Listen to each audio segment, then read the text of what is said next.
Det her Christine-Ro-projekt her, det er jo sådan en lidt atypisk opgave, som vi lige har udført, hvor der skal laves stier, og der skal plantes og gøres ved. Og der har vi jo så brugt den her til at have de stier indlagt på, så vi kan se, hvor vi er henne. Ligesådan er der lavet nogle plantegrupper derinde, som vi skulle forberede til plantning ved at fjerne de rødder og sager, der var derinde. Og dem har jeg jo så kunne lokalisere her på skærmen, så det er jo egentlig meget smart. Så man er fri for at skal have en landmål ud, hver gang der er blevet en pind væk.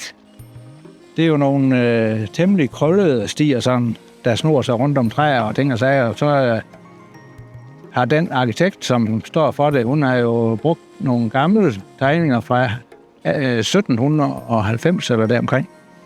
Og det skulle jo helst ligne det, der var dengang. Så man kunne sådan bare sige, at den skal være en sti herfra og derhen. Den skal være der, hvor den skal være jo. Så det bliver ligesom det var engang. Og der er jo så... Til det her projekt er der jo nogle midler fra AP Møllerfonden og sådan noget.